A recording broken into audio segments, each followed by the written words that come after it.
everyone. Welcome back to the How to Podcast series. I have yet another podcaster on my screen in front of me, and we're talking podcasting and all things to help you with your podcast. It's great to have my guest on today. Andrew's here. He's from Indiana, and he's going to help you if you're like me and you're over 50 and you need help with your fitness. He's here for you. Andrew, welcome to the podcast. Nice to have you here. Thanks for having me here. Yeah, this is going to be fun. I mean, we can take this in several different directions, whether it be fitness, whether it be podcasting, however you want to do it. So, you know, I've been doing this for a long time, and I'm comfortable behind the microphone. So I'm happy to talk about anything at this point. So we can go that route. It feels like we're at the circus and there's no net below us. We're going to go from trapeze to trapeze in our conversation and hope we don't fall to the floor. We won't. But we're going to go, it's life without a net. And I love that in podcasting. Okay. So here we go. Tell us about your podcast. Tell us all about your show, the name of your podcast. Tell us everything. I need to know it all. Okay. I have two different podcasts. The main one is my Top Fitness Strategies podcast. That is more lean toward the folks over 50 years old who want to look better, feel better, gain some confidence. And the podcast is more of a video podcast style. At least that's how it was started from the beginning, and me just in front of a camera, giving my insights in the how-tos. I'm not going to be real technical with it, as I like to keep things very broad and basic. I look down, as I say, from like a 10,000-foot scope, looking down and just keeping things basic, because we're all busy folks, especially the folks over 50 years old, and we don't want to get bogged down with all the details about everything. Tell me what what I need to work on, how I need to do it, and how often I should do it, and we're good to go. So that's basically how I focus on everything. And if you're looking for somebody who's out there showing you how to do a curl or a bench press, I'm probably not the guy. Also, if you're looking to show off your body on stage somewhere, I'm probably not the guy to follow, because that's not how I train. It's not how I teach.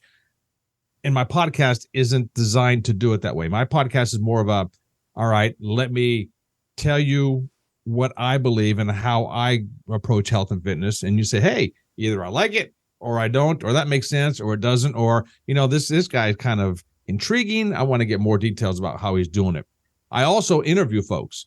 So it's not just me doing the podcast, the video podcast. It's me interviewing folks from around the world on the health and fitness realm as well. Most of the time it's over 50 years old or older. A lot of times I have the quote unquote, the younger folks as well. And the older we get, the more the younger folks there are. So that's always fun. Yeah. I love it. How long have you been podcasting then? This is the funny story. I was actually doing podcasts before they were actually called podcasts. At least as far as I knew, they were called podcasts. I would have a profile. I actually used freeconferencecall.com way back in the day, and people would call into it, and I would get a recording of the MP3, and then I would post it on my website at the time. And this is before even YouTube. Well, before I had YouTube. So this was back in 2006, 2007 when I started doing it. And It wasn't always about fitness. It was about all kinds of different things. I didn't even have a microphone. My microphone was basically, as most people's were at the time, the microphone in your laptop. So it wasn't actually a true microphone to use. And it was a real crude recording. And as everyone was doing it back there. And I think it was like 97 or 98 recordings doing it that way before I finally got a decent microphone and started working on stuff that way. So it was it was podcasting before podcasting was cool, I guess. Wow. And then little I also got a camera and I started doing stuff online. That's when I started the YouTube. So right now I have like 450 YouTube videos out there, but a lot more because I scrubbed a lot of them because it was just me being silly and weird. And the sound quality was horrible, so I didn't keep it on there. I look back now, I'm like, I should have kept them for all the bloopers I could have done. That would have been fun. I love it. Okay, for someone with so much experience in podcasting, what are you excited about in podcasting today that's catching your eye? Because there's so much change happening in podcasting and many new people coming to podcasting. What are you excited about as we look forward into the future?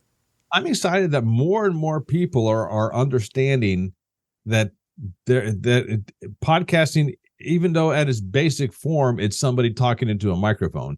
That's basically what it is. But I like the fact that people that I'm engaging with are more interested in quality versus quantity. So, for instance, when I talk to people who say they want to start a podcast or a video podcast or what have you, they say, well, what kind of camera should I get? And I back off a second. I said, wait a second. When you're talking podcasting, whether it's audio only or video in audio podcasting, the main feature or the main thing you have to look at or hear, I guess, is the sound quality. The video quality is second behind sound quality, because people, when they, even a video podcast, people usually don't sit in front of their computer screen and watch somebody talk. They will take it on with them when they go, whether maybe they're out mowing the grass or going for a walk or at the gym. Whether it's a video or audio podcast, they listen to it. So the quality of the camera, although you want it to be good, of course, isn't nearly as important as the quality of the sound. And by that, I don't mean you have to have a $500 microphone, but you have to have, in my opinion, something more than just your computer audio your computer microphone or your phone microphone. You need something a little more than that. And so I'm excited about people finally getting to the point they're understanding that. And as you do, because you talk to people all the time, you've heard, and this is not putting anybody down because they don't know the difference, but you've heard people with horrible sounding audio. I was like that when I was doing my shows at the beginning. Absolutely horrible sounding audio. And you don't want that, because that's the quickest way to get somebody to turn off of your podcast. Right. I used to, and this is a funny story, when Twitch came a couple of years ago, and most people know what Twitch is nowadays. It's a streaming platform, was originally for gamers, but a lot of people now are actually doing shows on Twitch. I've seen radio shows broadcast on Twitch, like radio, like over the air, like you turn on your car stereo type radios, but they also do a live stream with their Twitch. So when I first got into quality microphones, I also do some voiceover work. What I started doing, going to Twitch, and I wasn't really paying attention to the content people were doing. I wanted to see what kind of microphones they were doing. So I would stay up on Friday and Saturday night till 2 or 3 in the morning, going from show to show, listen about 30 seconds of the show, see if I could pick up what kind of microphone they were using. It was a silly thing to do, but the sound quality was what I was looking for. So, okay, how do they sound in my headphones? How do they sound without my headphones? It was something silly, but I was doing it. It was fun to do. It's a great way to learn, and you get instant feedback on what you think works for you. And I think the other thing too is, I know that there are some really popular microphones and highly promoted microphones among podcasters. But I think the one thing is you really need to kind of figure out what works best for your voice, because we're not all the same in how our voice registers, male, female, lower tones, higher tones. Some microphones seem to work better with some voices, and some microphones maybe not so much. So you need to find what works for you, and within your budget as well. Absolutely. And I tell people all the time, because the microphone I use now, I got it more, not for, and this is maybe in vain here, and I know that you're strictly audio right here, but if you were to see any of my videos, you would know that the microphone I have, I think it sounds fine. I don't think there's anything wrong with the sound, but I got it more for the aesthetics look, because I'm vain and I thought it looked cool to have this kind of microphone. And I'm going to hold this up here for the camera for you to see. But my microphone that I started out with, the one that I bought through, and I don't know if I should mention any brands or not. Oh, that's fine. Yeah, sure. It's a little Behringer microphone. I actually got something called a podcast studio about 5, 6, 7 years ago, whenever it was, that Behringer put out. It came with a little bitty mixer, microphone, and mixer was a USB mixer you plug into your computer. The microphone had the XLR cables. Of course, high quality microphone. I didn't know it was a high quality microphone at the time, because the whole kit was like about $100. Instantly, my sound quality was elevated more so than just talking into my laptop. Yeah. And when I started getting into voiceover work, my whole thing was, okay, I needed to find a different microphone. as I was talking to other voiceover artists and doing my research, this Behringer microphone, which is it's called an XM8500, is an absolutely phenomenal quality microphone, especially for podcasting. Yeah, you need to have a windscreen on it, of course, like most microphones you need to, but it was very inexpensive. I think you can still get them for like 20 or 30 bucks on Amazon. Wow, it's amazing. And it's a fantastic quality microphone. If that's all you can afford, get it. Now, you do need the XLR cables to plug in, of course, and go through a mixer, but for 50 bucks actually less than $100, you can have a top quality studio and you sound fantastic. Now, if you don't want all the extra equipment, of course you want to find a different kind of microphone. But for me, if I didn't want to be so vain and have this other microphone on the camera, still be using it without a doubt. I'd be using it. And have I used it for voiceover work? Yeah, I have, and it sounds fantastic. So don't think, especially if you're starting out with podcasting, don't think you need to get all the fancy dancy equipment, because you don't. Really, you don't. Yeah, I've heard of podcasting equipment packages in like thousands of dollars, and a new podcaster listening to somebody say you need to buy this, so they buy it, and then they talk about a Rodecaster, and they're like, oh, I'll buy that, and then they talk about this, and they have like a whole room full of gear, but they haven't even hit record yet, and they don't even know what their podcast is going to be about. But I've spent thousands of dollars. I have all the toys. I just don't know what to talk about. Yep. And I'm thinking, well, maybe we need to come back to the beginning and figure out what the show is going to be about before we go spend a lot of money, because you really don't know. Are you going to do interviews? Are they going to be remote, in person? Do you need to be portable and go to events? Like, what is the nature of your show first before you go spend a ton of money on a gear that you may or may not need? All right, absolutely. And the thing I learned from podcasting and also voiceover work, that there's very few people out there, and you know this probably more than I do, very few people that can actually tell the difference in microphones by just listening to them. Very few people. Unless you're in the business, you can't tell what kind of microphone I have versus what kind of microphone you have, and with the microphone I used before. Now, the top people in the industry, especially the voiceover industry, yeah, they can tell, but that's also their business. I mean, we're talking people that have thousands upon thousands of dollars for one microphone, and these are also the people that you hear on television commercials, that you hear on the top-rated commercials out there for voiceover. Yeah. So, but the average person listening to the podcasts, they can't tell what kind of microphone you have. So, like you said, don't go for, if you're just starting off and you don't know what direction you want to go, don't get into all the fancy dancy stuff. Feel yourself out, what you need, what you feel you need. Get the basics first, move up from there. Don't start at the top and waste all the money because you don't know. Maybe the basic stuff is all you need. And if it's not, then you start moving up from that. But gee whiz, the last thing you want to do is worry about expenses when it comes to podcasting, because it's so inexpensive nowadays. There's plenty of free platforms to do your podcasts on. Are they recommended? It depends on what you want to do. For a lot of people to start off with, absolutely. You can always change what they call hosts later on if need be. And if you keep all your podcasts in a separate drive somewhere, and you somehow change podcasting host to go someplace else, you can upload all your content to the new place as well. You're always going to be in control. If you keep the recording, you're always going to be in control of your podcast. Right? Right. Yeah, exactly. I don't know if you talked about this in other shows or not, but that's how I feel about it, at least. Yeah, and some of the hosts will let you move your entire library from one host to the other, and you keep all your listeners, you keep all that. They keep connected with you. They don't have to come find you in a new home. They're already still attached to you as a listener. So that's even a bonus as well. So that's a possibility.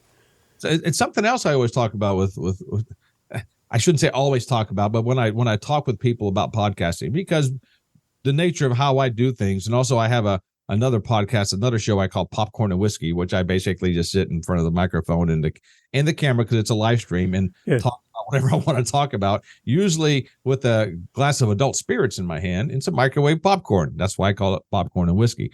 But when I see people that I know and they ask me about that, they say, well, how do you stay sane doing it? You're just looking at yourself and talking. I said, well, I'm in a position where, and this is not good for acoustics, where I have 1, 2, 3, 4, 5, 6, 7, 8, 9 windows around me in a little bitty 12 by 15 room. This is about basically my back porch all enclosed. It's an enclosed back porch. Acoustic wise, it's not good for podcasting, but to keep my sanity, I have all these windows and I'm overlooking. I live on in the middle of nowhere, so I'm overlooking trees and lake and the pond and sometimes cornfields and stuff like that. So I am not looking at a wall straight in front of me. Right. So to me, that really helps with the atmosphere around you. If that makes sense. Yeah. Well, you sound great as well. So I can tell you're a voiceover actor just by when you start talking. I'm like, oh, this is somebody who knows what they're doing. Is there a connection between the podcast and voiceover acting? Did that kind of fall into place because of one or the other? Yeah, it did. I was being interviewed, something like we're doing here, but for fitness purposes. And as I was talking to somebody, they said, you have a really good voice. You should do voice acting work. I'm thinking, I never had that said to me before. So I started looking into it and I said, you know what, I could possibly do this. So I took a couple of online classes, got in a couple of groups and started talking with people. And I made my own little voiceover booth. And in the industry, in some circles, it's called a hobo fort. And basically it's a bunch of PVC pipe put together. It's like a 4 foot by 5 foot room. And I put the, what's it called? Packing blankets, when you move like in the, and I put that in and I made a little room. It's not soundproof, but it's sound deadening. If I would walk into that right now, which I don't have it set up to be on this channel with us right now, you can hear a major difference in how everything sounds. It doesn't bounce off anywhere. And so when somebody says you have the voice for it, I started, okay, I can do this. And I'm just dabbling in it. I am by far not anywhere high class or high experience with the voiceover. I've done a few here and there, just little piddly things. It's not enough to make a living for me, put it that way, but it's enough to make me understand that I can do it, and anybody with a voice can do it. You don't have to have a specific voice to be a voice actor. That's the whole misconception of doing that, or a voiceover artist, however the term is going to be. Same thing with podcasting.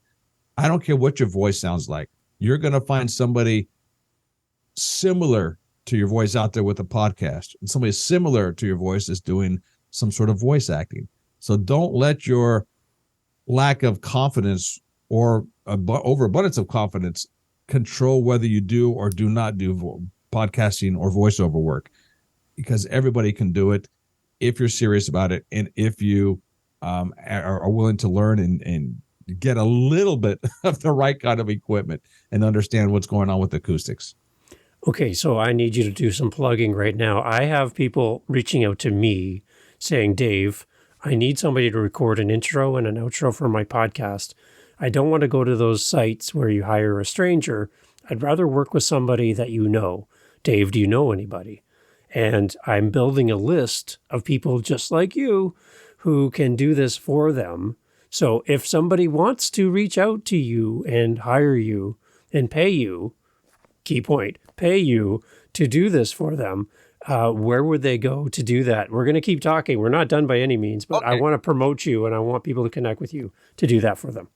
There's a misconception in the voiceover world, and it's almost 50-50. Now, I don't dabble in this part a whole lot, or the debate part of it so much, but there are several places to find people who do voiceover work. One of them, and I do most of my business comes from this, is on Fiverr. Good. And there's a lot of voiceover artists on Fiverr.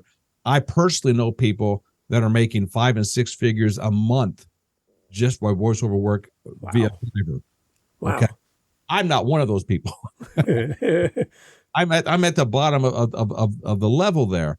So I get some work there. Now, if somebody wants to contact me directly and not go through Fiverr, they can do that at and if you want to edit this out, you can, but it's no, put it in. Yeah.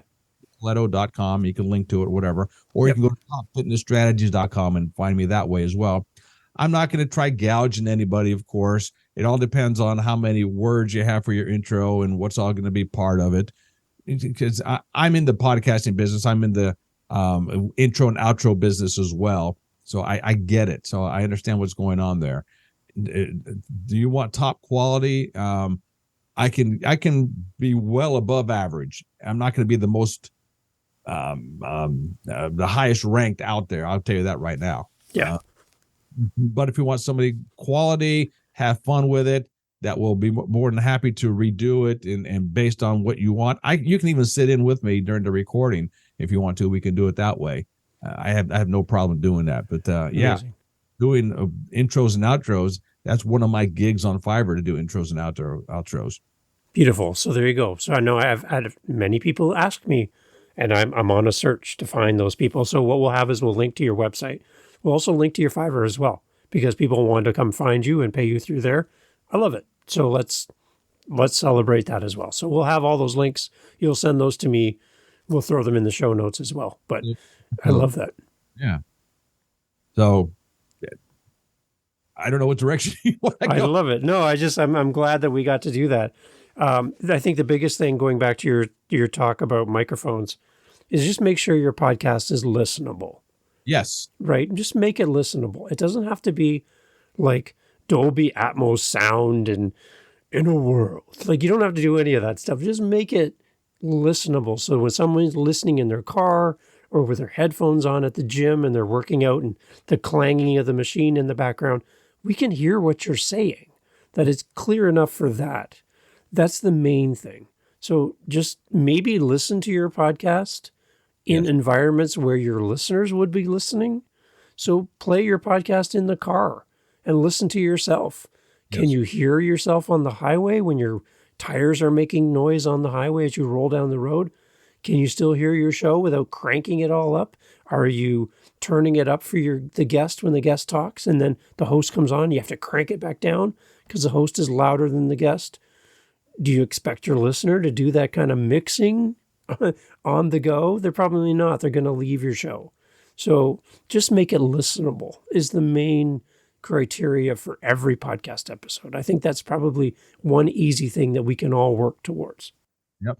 So there's some people out there, and they're good quality shows that will literally, because I just thought about this, you just mentioned it, they're walking around interviewing people with their cell phone. And it's decent quality. It is, but it's also, it's the quality that you know what's going into it. I mean, if somebody's walking around talking to people with their phone, interviewing, and you enjoy that, you know there's going to be some lack of quality, lack of audio quality. You already know that going into it. And also, if you're doing a podcast like you and I are doing right now, and for instance, if there's if you're in a high rise building and all of a sudden you hear sirens below, well, tell your audience, I sorry about that. I can't help it. I'm in a such and such situation and a siren just went by. Okay, great. And instead of them trying to figure out, okay, why was that noise there? And did somebody purposely put that in there, or does the host even know he hears it or something? Because the last thing you want is somebody to take their attention away by wondering what is going on. Just acknowledge it and move on. Yeah, when I listen to podcasts at work, I have one earbud in and one earbud out because my boss likes to talk to me once in a while. So I only have one in, and I was listening to a podcast, and what they did was they panned the guest on one ear and then the host was on the other ear. So I only heard half of the conversation because I only had one earbud in, and I couldn't hear what was happening unless you had two earbuds. Then you could bounce back and forth. So little things like that. So if you're not doing your own editing and you're hiring somebody, you want to listen to your episodes before they go out, or at least know what's happening to your recordings, and then just put one earbud in. Can you hear the entire conversation or not? And then maybe you need to make some adjustments. Just keep that in mind, because there's another little trap that we can fall into is we don't even listen to our own show. We send it out into the world, and it's not to our own standards because we never listened and we never checked it out ourselves. So make sure you are a student of your own podcast as well. Absolutely. And there's plenty of programs out there where you can record yourself. And to this day, I still use a program called Audacity. Right.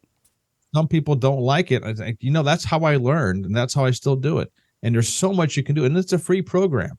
I'm going to assume that there's a paid version of it somewhere, but I don't know. I've never used a paid version of it. Yeah. But if you don't like that, you can. There's all kinds of other programs out there where you can do it.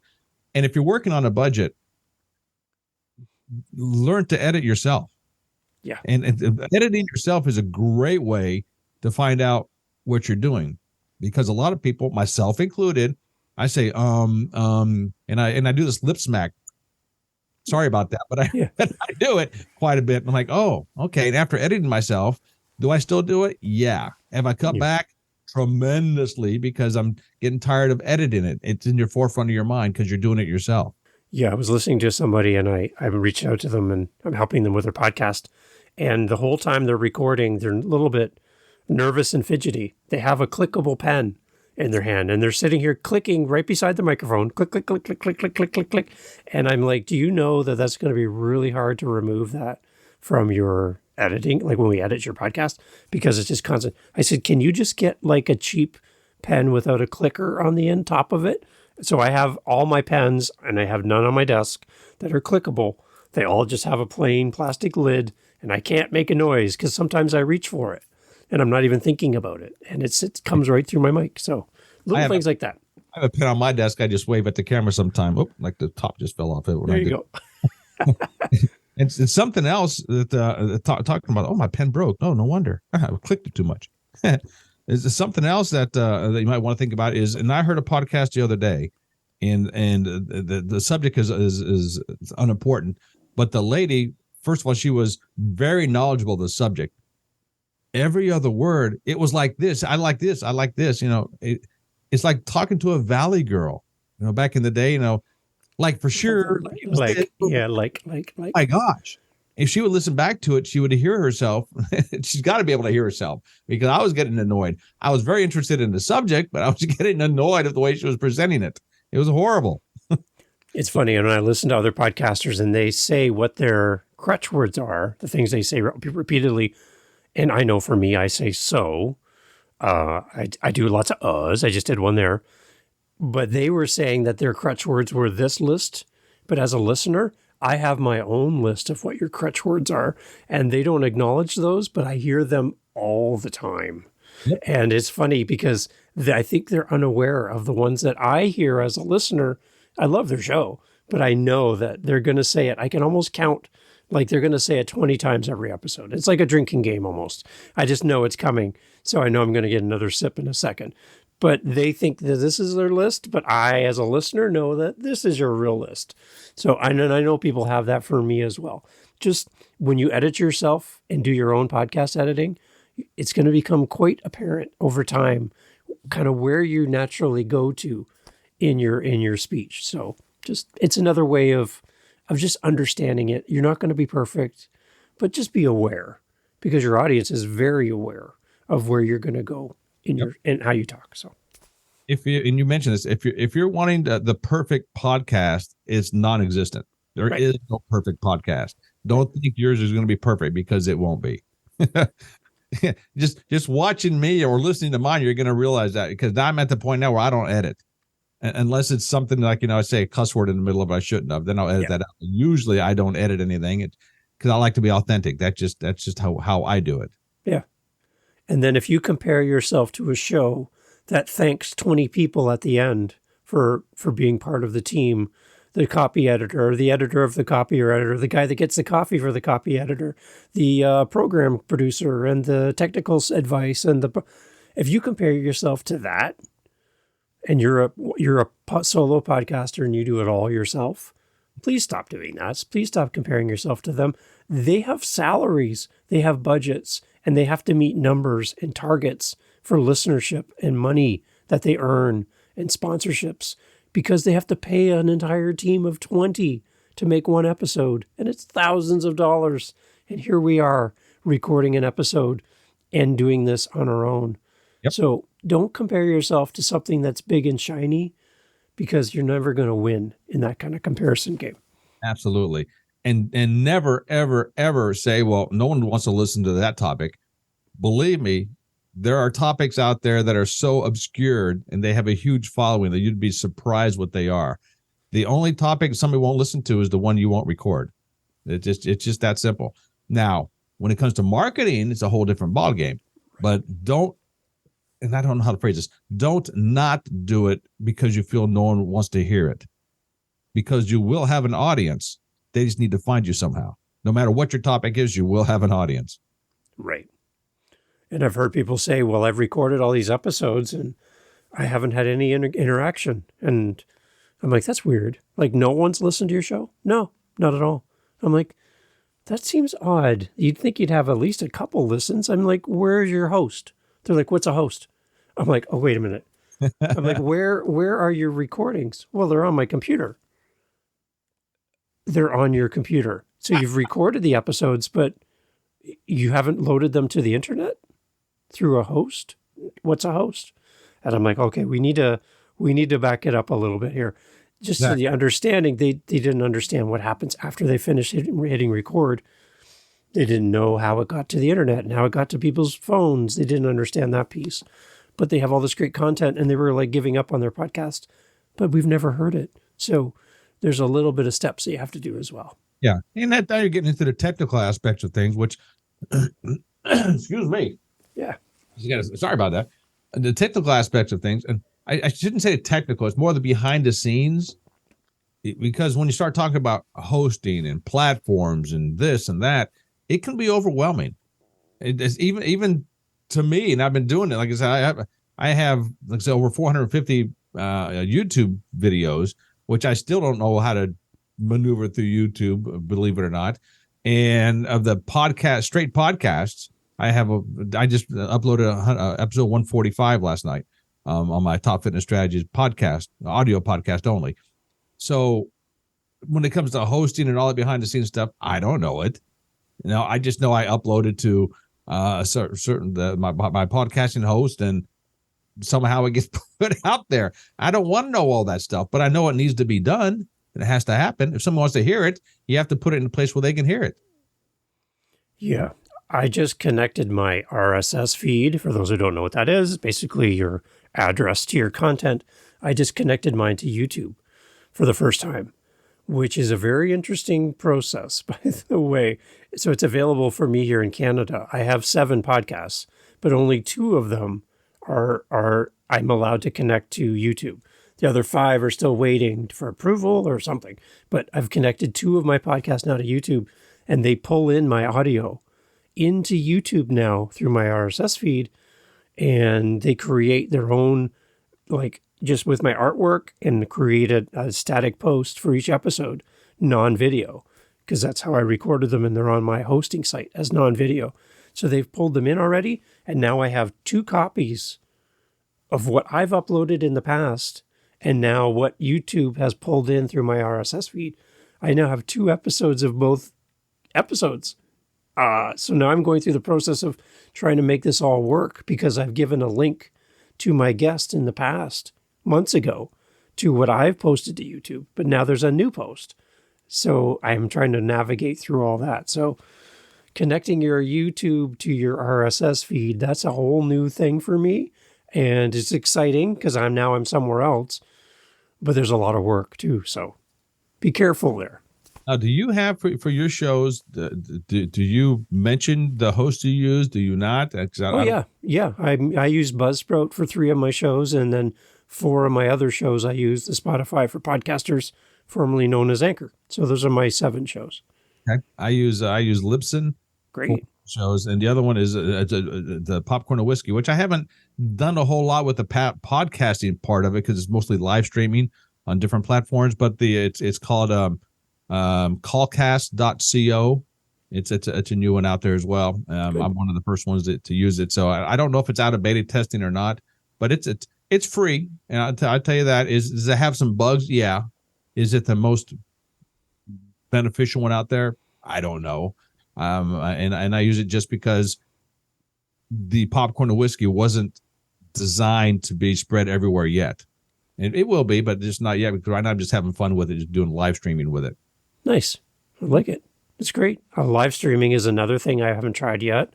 A lot of buttons to push and things to do and chats and all this. But it sounds like an exciting thing. I like listening and being a part of an audience for people who live stream. Any tips for a new live streamer at all? Live streaming. Wow. As a matter of fact, I was talking to somebody about this the other day. They say, well, how do you do it? I said, I just get on and talk. They said, but you don't talk to anybody. You're right. There's an art form. You don't have anybody to talk to. And then if people comment on as you're doing it, then you have to maneuver answering the comments and talking at the same time, because the comments are a little lag, maybe a 30-second lag. So you're maybe out to a different subject and people are commenting what you did a few minutes ago or a minute ago. So if you're going to engage with your audience, that's a whole different ballgame. But if you just want to live stream, you're going to make mistakes. It's live. You're going to make mistakes. Just be willing to move forward with them. Say, oops, sorry about that. Like one time I'm sitting here during a live stream and I heard gunshots. What sounded like gunshots. And I'm looking over because I live in the middle of nowhere. And there's an elementary school maybe a quarter mile away. And I saw what looked like two headlights at the elementary school. This is at midnight. I'm just on there just talking away. And I'm looking through my window and I can see two headlights at the school. I was like, this is a Saturday night. There shouldn't be anybody at the elementary school. So I leave the podcast while the live stream's going on. After I said there's gunshots and I'm gone for like 5 minutes. I went out to the front of my house, looking around. And what it ended up being is I never noticed this before. Now, where the two gunshots came from, I don't know. Now, again, I'm in the middle of the country, so who knows? Some farmer guy might have just threw out some firecrackers or something, or just shot two shots out here, because it happens all the time here. But the headlights I was seeing was from a farmhouse that was about another half mile away that I'd never noticed before. It looked like it was coming from the school parking lot, but it wasn't. But the whole thing was I was gone for 5 or 10 minutes and I came back on screen because the live stream is still going on. And I had people commenting, are you okay? What's going on? Talk to us. Well, I wasn't in the room, but it is part of it. So you just have to go with the flow when you live stream. Yeah. Some people think, well, I don't game. Well, I'm not a gamer either. I live stream on Twitch, YouTube, and Facebook. Those are my 3 platforms I live when I do. I call it my triple casting. I don't game. I just get down there and talk about whatever I want to talk about. Nice. Amazing. I love it. That's great. The one thing you gave me a great joke, which I shared with my wife, about how us here in Canada got our name. I went upstairs right away and told my wife. She loved it. She's told 10 friends, that kind of thing.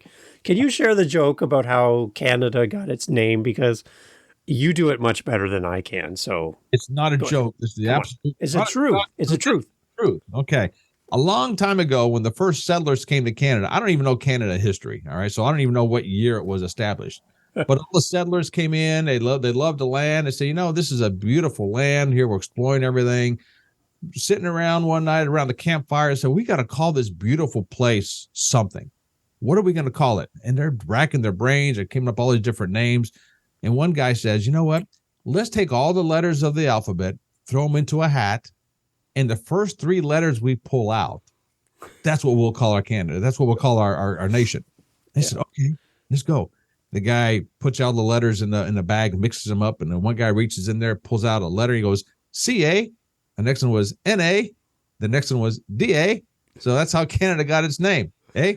C-N-D. There you go. I love it. That's the best. That's the best. That's a great story. I've been telling everybody. I like that. I knew you had to do it because you told me, and I want to give full credit to you for sharing that. It was really good. So, okay, before we go, because I want to honor your time as well. Again, shout out for your podcasts and where we can connect with you. And then after that, I have one more question for you. And I would love to have you back again. And again, for people who are looking for voiceover work, you do got to reach out to Andrew right away and get in his calendar. But again, where we find your podcast and connect with you.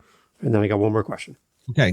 You can search on YouTube, Top Fitness Strategies, or you can go to topfitnessstrategies.com as well. It links over there, or you can go to andrewpoletto.com. Now, both of those sites are in the process of being updated. So if you go there now or whenever you listen to this, if it looks archaic, it's totally my fault. I do everything myself, and I just been too lazy to update them. But all the links work, and it's going to go to where you need to go. Again, topfitnessstrategies.com. And if you just want to go to the podcast, topfitnessstrategies.com/podcast. See, I'm real Smart. creative. Yeah. Good. I love it. And for your podcast, is there a spot that we could start at? Where would we go for our first time listening to your show? The beginning, the most recent? Where should we start? The Top Fitness Strategies, it's an ongoing thing. It's not a series or anything. So you can start anywhere you want to, because I cover all kinds of subjects. And the same with Popcorn and Whiskey. I do the live stream. It's on a YouTube channel as well. Just type in Popcorn and Whiskey and you'll find it. That does not have a website yet. Okay. But you can follow me on Facebook and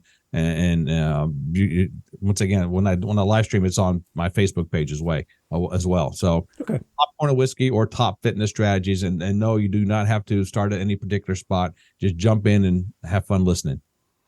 Okay, for my last question for you, and again, I'd love to have you come back in the future and let's talk more podcasting. I really appreciate your wisdom and your knowledge and the length of time you've been podcasting. It's great because a lot of my podcast guests come on and they're brand new. They've been doing this for a week, a month, a year. And to have someone with your background and experience, I just want to thank you for that.